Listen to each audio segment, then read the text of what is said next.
stop the motion of an electric fan. Para po may stop nyo po, ang kailangan nyo pong gawin is i-adjust nyo po yung aperture, shutter speed, and ISO of your camera po.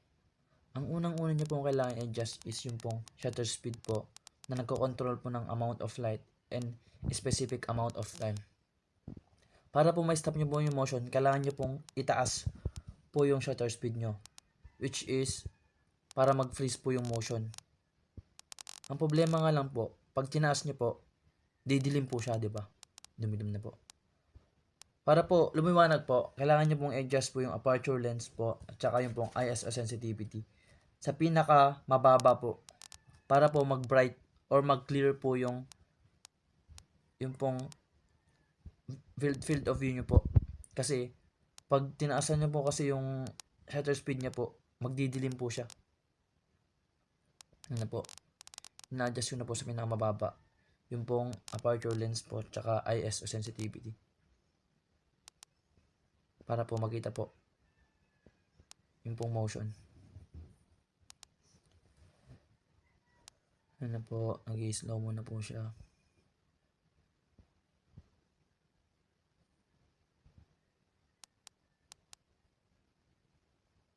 Kita niyo po pag tinataasan niyo po yung shutter speed niya po, nagdidilim po talaga siya.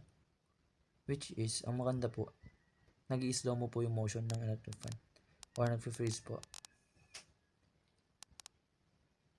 Yun lang po yung gamit yung tatlong yan. Yun.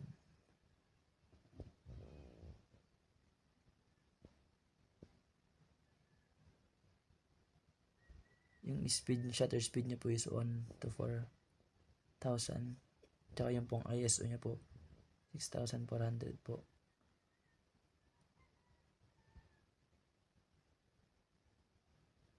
To see the object at night without the use of flash, kailangan mo lang pong i-adjust po yung tatlo.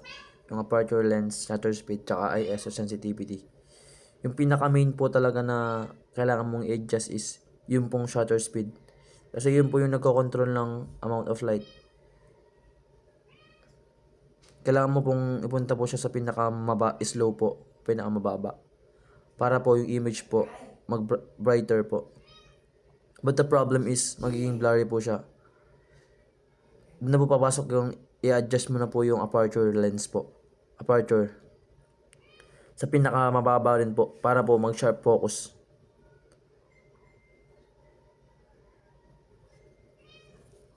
Tsaka kailangan mo rin po i-adjust po yung ISO sensitivity po para po makatulong po siya na mas ma-bright pa po at saka mas ma-clear.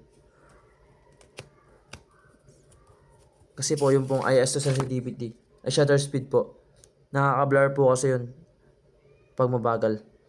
Kaya po yung pong ambag po ng dalawa, aperture lens tsaka ISO sensitivity, para po ma-sharp focus, matanggal po yung blurry niya. At saka sa ISO sensitivity naman po, yung lower po para po ma-bright tsaka ma-clear, para matanggal, mabawasan din po yung blurry po ng image po na kinakapture nyo. Ayun po. Ayan, just ko na po sa pinakamababa. Yun.